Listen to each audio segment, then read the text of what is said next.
and welcome to yet another episode of Mindset Shift. Here, we continuously seek to initiate the process of mental transformation through thought-provoking dialogue. I'm your host, Mo Blessing Chere, and with me as always is Tinda Aftuni. Today, we want to build up on one of our previous episodes on vision. We want to focus on what happens after one has obtained their vision. Thank you for joining us. Tinda, welcome. Thank you so much, Mobi. We've been speaking a lot about vision, but sometimes once vision comes, it's not the easiest of things that then comes to an individual. And it's so important for us to understand that once you receive a vision, once you build a vision, once you've got a place where you want to be, that there's so many things that are going to come up. So today we're going to talk about something that is very dear to my heart, which is the aftermath of vision. And what we're particularly going to look at is going to look at the story of Joseph. So Joseph receives a dream. This dream was given to him by God. And what God gives Joseph is the end product. God gives Joseph where he was going to be. So ultimately, if we look at it in this day, that's how people build visions. Because ultimately, you've got a place where you ought to arrive. But then after he receives the vision, after he receives the dream, after he receives the end goal, we see that there is a multiple action by action step that was taken from there. So we see that from the time that he receives the vision, he has to undergo a particular process. After he goes through a particular process, he has to undergo a test. After he goes through the test, he has to undergo isolation. After he goes through isolation, he had to undergo the time where he was being announced. So today we want to go deeply into these three steps so that one can get to understand that once they receive the vision, it's not going to ultimately just come, but there are things that ought to happen. And these things, as they're happening, they will be testing a particular foundation that ought to happen before the actual vision comes to pass. All right, thank you for that introduction. So I think you laid it down as a step-to-step action. Yes. Maybe if you can explain to us in depth what is found within the first step, which is the process. All right, amazing. So ultimately, by the time in which you get your vision, you now know where you want to go. The first thing that is going to come about is process. Now, what process does is process is coming to make sure that it fixes what we call character. So within process, you're going to realize that you're going to go through things such as rejection. You're going to go through things such as abandonment. You're going to go through things that are going to be painful towards the flesh. The reason why this has to happen, particularly when we look at the story of Joseph, it's because that when you build a big vision, you ultimately need to understand that your dependency cannot be on the flesh. It cannot be upon yourself to achieve the particular vision. So ultimately within process, what is trying to happen is there is pain that is going to come unto your flesh. And as pain is coming onto your flesh, you're going to realize that in your own capabilities, you are unable to do it. Because when you're rejected, when you're abandoned, in this case, particularly for Joseph, he was sold by his brothers. After being sold by his brothers, he is found within a different country at a time where he doesn't understand where he ought to go. So within process now, what is happening is that because there is so much pain that is occurring towards you, you begin to realize that it's not your father that can help you. It's not your brothers that can help you. It's not your friends that can help you. But your ultimate dependence upon God is what brings a vision into light. Because the bigger the vision, remember, the bigger the provision that is required. And that provision can only come from God. So sometimes within this particular time of process, what God is also allowing you to see is that it's not ultimately men that are going to make it possible, but it's going to be your trust in God first. And after the trust in God, then there are men that are going to be handpicked to make sure that you achieve that particular place. So within process, you're going to realize that there's so much painful occurrences that are going to happen. And within process, what that is also doing, it's building grit towards you. Because the more pain that comes towards you, the more you are supposed to be driven to make sure that you achieve the actual vision. We see this even in mining. I love mining so much because mining has been used as an instrument to develop the world. But behind the results that we are seeing within mining, there is so much that is happening within the background that we don't know, but we ought to understand for us to understand process. So within a mine, when you're taking the ore and when you find the ore underground, you're going to find it with so many impurities. But it does not deject the fact that the actual mineral is within it. So what we are doing is we have found the ore, but because there is a pure metal that we want to attract in there, there is a particular process that we ought to undergo so that we can now actually attain the metal, which is valuable. So for us to come from an ore to the actual mineral, there is process in between. Now within process, you realize that depending on the type of metal we're looking for, there is pressure, there is a lot of heat, There are so many things and so many things that have to happen to the ore, and that pressure and that heat is what we call process. Now, that process, what it does at the end of the day is it reveals the inner metal that is essential and that is important. And this is exactly what happens in process. So when Joseph is feeling so much pain because he has been sold by his brothers, when Joseph is feeling so much pain because so many things are happening, he may not realize that the true Joseph in him is being revealed because he is going through the process. But we will later realize, even within the next step of test, how the importance of process actually plays a pivotal role within attaining the vision. Right, that was very informative. The way you explained process, I think even the use of practical examples like mining makes it easier to understand. So you've already touched on the next question. After process comes test. What happens there?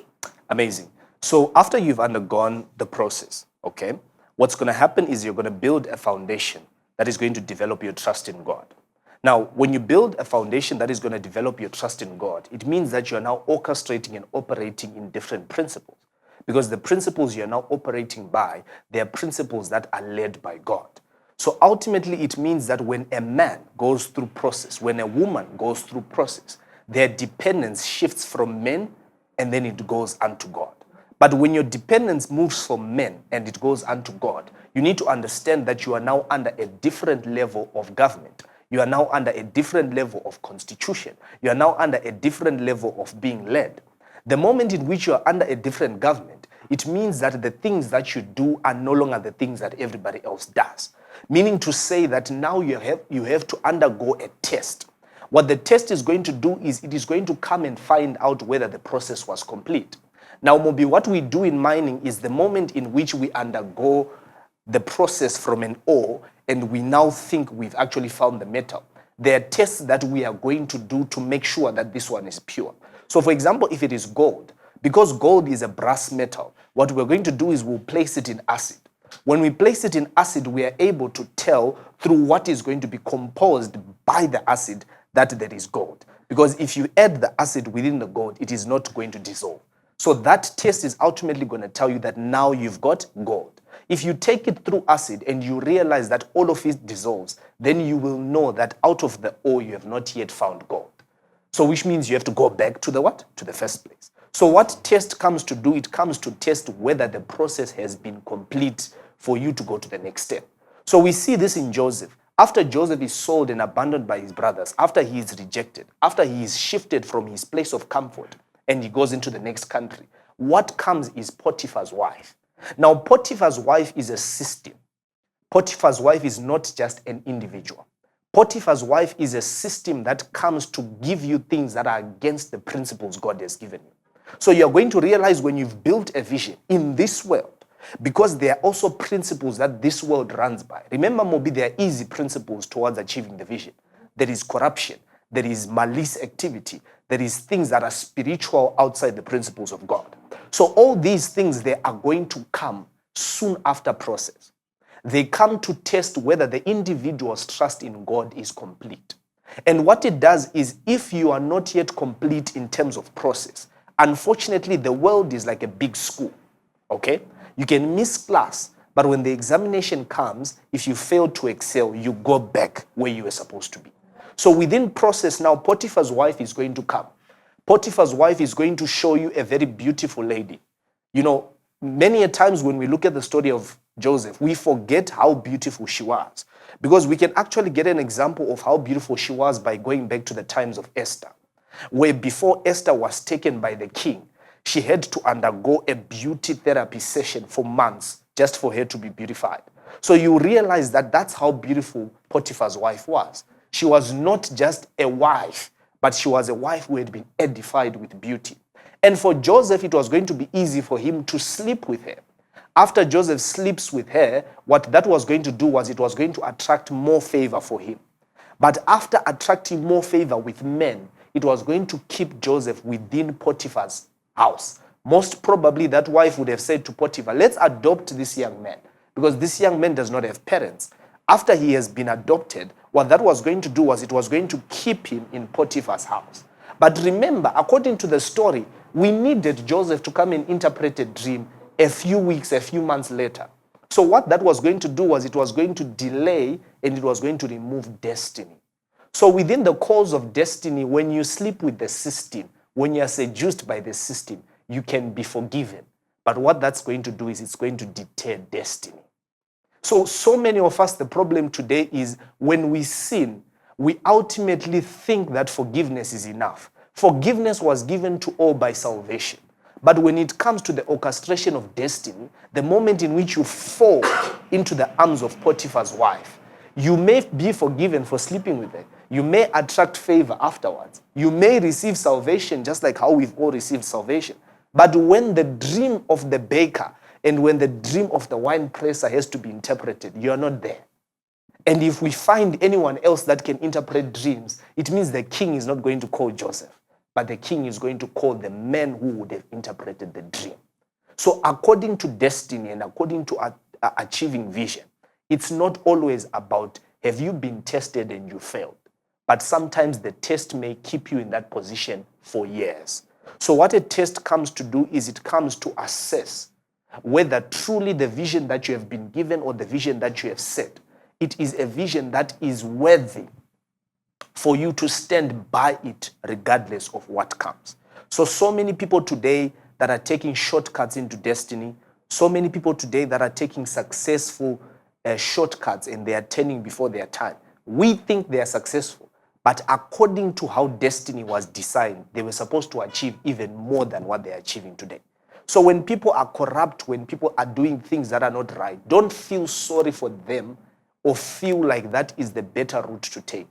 But realize that if through shortcut they can achieve this, if through sleeping with Potiphar's wife you can achieve this favor, what more favor were you going to receive if you had stood by the principles of God and you had allowed the process to be complete, then you move on.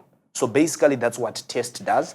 And test may move you back in destiny, but sometimes may completely obliterate the destiny because it may come once and that it is for you.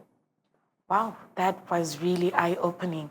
Thank you so much for that. So when we started, you Yes. laid down an action plan where you said it's process first, then the test that you just explained. Yes. Then you said afterwards you move into isolation or you're found within isolation. Yes. How does that occur? Isolation is a very pivotal thing that is going to come once you've been tested. Because what's going to happen, Moby, is when the test comes, remember these are men that are bringing shortcuts for you. But the moment in which you reject what these men are bringing unto you, there is a consequence according to the principle of this world. So according to this world, when I come and present to you a benefit, and you, because of your trust in God, you reject that benefit. Because if you do the same to God, there is a consequence. If you do the same thing to men, there is also a consequence. So when the system, which is Potiphar's wife, comes to you, and the system of Potiphar's wife is saying that I want you to indulge, I want you to lie down with me. The moment in which you reject it, what you have done now is you have poked the system. You've poked the system because what you've ultimately done is you've shown that system that it is operating by principles that are not godly. It's operating by principles that are not justified. It's operating by principles that have no accountability, have no integrity, and have no transparency. But because this system has been moving and working for a long time, this system cannot just change because you feel like it ought to change. So what this system is going to do when you reject it, it is going to attack you. We see this in the life of Joseph, that by the time in which he says to Potiphar's wife, no, the next thing that happens to him is now he is inflicted with another burden. And the new burden here is the wife of Potiphar lying that he tried to sleep with her. So you need to understand that when you are fighting for your vision and when you've gone through test, the moment in which you complete the test according to the principles of God, you are now going to be attacked by men that would have presented shortcuts unto you. Mombi, we have friends today that the moment in which you say, I cannot do this, those friends, they're going to start to segregate you. They're going to start to call you the holier than thou. They're going to start calling you the person who's not cool enough. All these things are just a simple example of what systems of this world are orchestrated to do. The systems of this world, they don't worry about you. They don't care about you. They are concerned about destiny. So the moment in which the systems begin to reject you after a test, there you should know that there is an importance in terms of the destiny and the vision that you have set. So you're going to be isolated. Isolation means being alone. Isolation means being in a position where people don't value you. Isolation means being in a position where people can start calling you names. Isolation means that when everyone else is saying that you cannot achieve this, you cannot open this company, you cannot survive in this company, you cannot survive in ministry. That's what isolation means. Every single man and woman with a great vision goes through isolation. The reason why sometimes you also remain in isolation is because people don't understand you. People don't understand where you're going. People don't understand what you're supposed to do. So in terms of isolation, do not think that isolation is only a form of showing how unimportant you are. But isolation is part of the process that reveals that many a times you need to sideline yourself from system. Many a times you need to sideline yourself from mediocre people. Many a times you need to sideline yourself from people that are not going to believe in you. It's part of the test. After a test comes isolation. Look at the Bible and look at all men that God used powerfully. They used isolation. There is a time where Abraham was actually within his father's house. And the Lord says, move out of your father's house and go to a place where I will bless you. He's being told to move from a place that he is used to. He's being told to move from a place where his father's blessing is there. So isolation removes you from a comfort zone. It removes you from the beautiful hands of the Potiphar's wife, who is a sister. So isolation is painful. If you thought process was painful, wait until isolation comes. Because isolation, it even deters your movement. Remember when Joseph was in Potiphar's house, he could actually leave. He could actually move from point A to point B. But the moment in which after you complete a test and you actually focus on righteousness, isolation is going to deter your movement. Within this place, you're going to be confused. Within this place, you're going to think there is no way out. Within this place, you're going to think that there is nothing I can do. But when you are in isolation, it calls for one thing alone. Don't reject the gift that you were given during process. One thing that Joseph did not do when he was in prison, or the thing he did not reject, was the ability to interpret dreams that he was given by God. So the only way to survive in the place of isolation is, what did God give you when he revealed the vision? Because when God reveals a vision, or when God allows you to build a vision, he will never allow you to go empty-handed. He will always give you something that can back up the vision. He will always give you oratory skills. He will always give you something that you will present. But this thing begins to operate in the place of isolation. Because that's where in isolation you hear and you heed the voice of God better than when you're surrounded by people. So isolation, it is the best time for your gift to be orchestrated into a powerful gift. So whilst you are in isolation, write those books. Whilst you're in isolation, do those prayers. Whilst you're in isolation, engulf in building your vision. Engulf yourself in building what is ought and required of you. Whilst you are in isolation, that is the only time, Moby, where your gift begins to operate according to principle. So this is the value of isolation, and this is how important it is. But isolation is coming. Isolation will be there as long as you have completed the test and you've chosen righteousness over anything else that this world can give. Wow. When you mentioned about God backing up a vision that he gives you, it reminds me of a saying that says, God's will done in God's way will not lack God's resources. Powerful. And that's really powerful. So, Tino, we've spoken process, we've talked test, you've explained on isolation.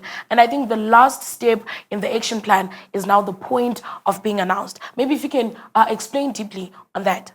All right.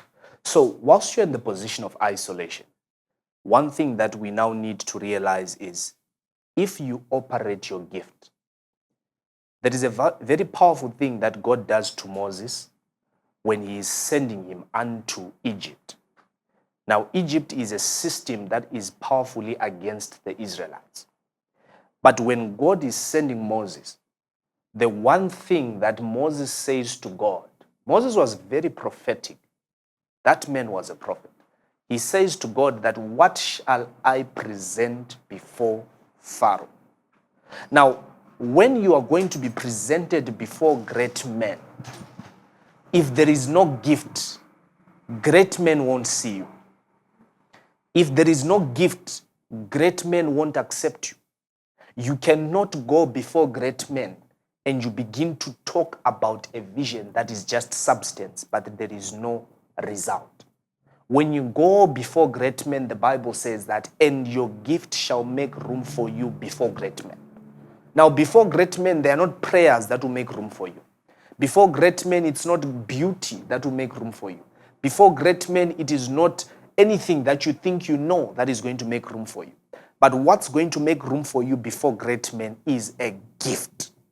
So ultimately, when you're now being announced, because you were actually operating your gift whilst in isolation, because you were actually doing things that were making your gift to be service to people whilst you are in isolation, there is a time, there is a time where you are going to reap the rewards of the gift you've been operating.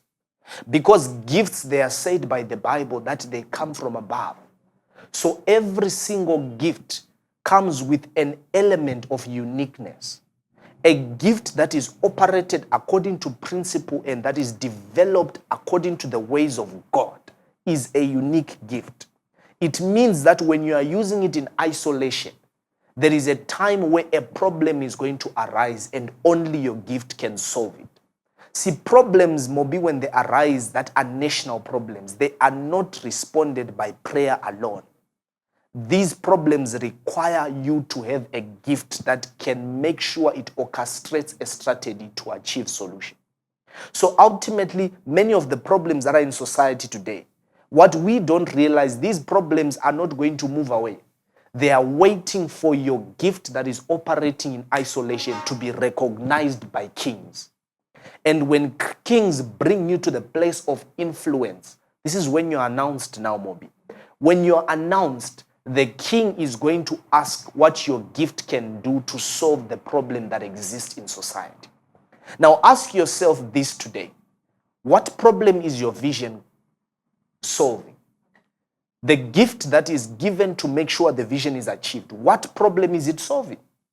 If you know that what you are doing today is not solving a problem, when you are presented before kings, they are not going to hear you. Because kings are actually at the helm of systems. And kings only allow men into their systems if men can solve their problems. Because kings and leaders today are men and women that want their problems to be solved. You can think of any dynasty, you can think of any country, you can think of any system that there is today. All these systems are maneuvered and structured to solve problems in society. So the only thing that is going to make room for you before these kings, when you're now being announced, is the king is going to ask, interpret this dream for me. Now, if Joseph had failed to give an interpretation that was filled with wisdom that comes from above, Joseph would have returned in prison, and most probably the king would have executed him. Because what that would have done is he would have wasted the king's time. Kings and systems of authority, they don't have time to waste.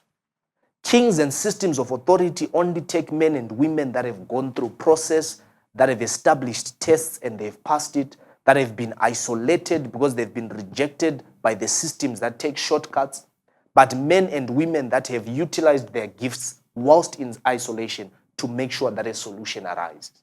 And by the time you rise before the king, you realize that after you solve the king's problem, that's when you fall into destiny. So destiny, Mobi, when you're in process, does not look like you're getting there. A vision whilst you're in process does not look like you're almost there. A vision whilst you're going through tests does not look like you're almost there. But because you trust in God, you know something is cooking. Because you trust in God, you know something is happening. See, when your mother is cooking, Mobi, and you are very hungry, as African parents, we know we are not allowed in the kitchen. But there is an aura and there is a smell that reminds you that though I'm not allowed to be in the kitchen, but something is cooking. Though I'm in process and things are painful, but something is cooking. And do you know how God was so wonderful with Joseph? He always left aura that I'm still cooking. Because the Bible says that when he was in the house of Potiphar, he found favor with Potiphar. The Bible says that when he went to the prison, he found favor with the prison guard, to a point that the prison guard trusted him with other prisons. So if Joseph was smart enough and trusted in God, he would realize that though this is a season of pain, but I can still smell that God is cooking something. Because if God has rejected me, but I'm still finding favor in Potiphar's house, God is doing something. If God has allowed me to go into isolation, I'm in prison, but I'm being given trust by the prison guard, yet I'm a prisoner. That should tell you God is cooking something. There are some spices that he has added. There is some salt that is within this thing. So it is up to you to be smart enough, wise enough, and faithful enough to trust that when things are tough, God is doing something. That's why it's essential for us to have discernment. Because sometimes if you lack discernment, you're going to think God has rejected you. What I know about the dealings of God is no matter the season you are in, even the silence of God is a voice. But it is up to you to discern why God is silent, why God is speaking. Because at any given time, God is doing something with you. So when you are announced before kings, the final test for you is, who are you going to give the glory to? Because sometimes when kings have called you, you may forget that that gift was given when God was giving you a vision. It was easy for Joseph to forget that God had given him the ability to interpret dreams whilst he was still a boy. Now that kings have asked him, it was easy for him to say, you know what, I can solve your problem, king. And I think let me present a particular fee. Joseph could have started already saying to the king, if I do this for you, what can you do for me? Which is what so many poorly minded people do when they are before great men. When poorly minded people are before great men, what they are looking for is, what can the great man give me? Not what can you do to solve the problems of a great man. So great men, they can discern that this one is not ready. If Joseph had started saying to the king, king, if I interpret this dream for you, how about you do this for me? How about you go and take my brothers that sold me so that you deal with them, because I know you have the power. The king would have realized that this young man is not ready for this. This young man is wasting my time. Get out. But Joseph, when the king asked, can you do this for me? He said that not I, but God. Not I, but God. So now he realizes that the one who has given the dream is God. And God right there knew that this man is going to give glory to me. And at that moment, the king says, after he gives an interpretation, now the king says, there is no man like you. There is no man with wisdom like you. So you are the man that we are now going to put as second in command.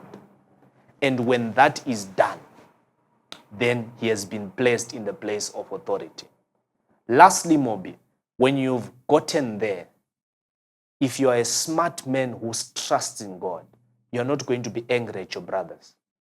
You're not going to be angry at them, because you realize if they had not sold you, you would have never gotten to that place. So the men that rejected you, the women that rejected you, the people that caused pain for you, forgive them. Forgive them. Those people were vessels in getting you to the point of destiny. If you're going through something right now, if you're going through process, trust me, forgive them. Forgive people. Forgive system. Because there is a time that is going to come where you realize if that had not happened, you would have never arrived at destiny. So it is time for us to be true to people. It is time for us to be true to destiny. It is time for us to be true to vision. That it has nothing to do with you. It has nothing to do with your feelings, but it has everything to do with what God has planned for you. So if you are there, if you are in seasons, remain there. Focus on what God is doing. Forgive people, but never, ever give up. Never, ever take a shortcut to destiny, because you arrive at a point that is not yours and you'll be mediocre for the rest of your life. Thank you so much, Tina. Amazing as always. And like that, we have come to the end of today's episode. We hope it was as informative as we intended it to be. Let us know if it was. Get in touch with us on our social media platforms. It's Inspire Communications all throughout. The easiest really is leaving a comment on this video, like, subscribe, and share, and hit the notification bell so that you do not miss any new episodes that will be posted. And that's all for today. From me, More Blessing Chere, and the rest of the production team, it's goodbye and God bless.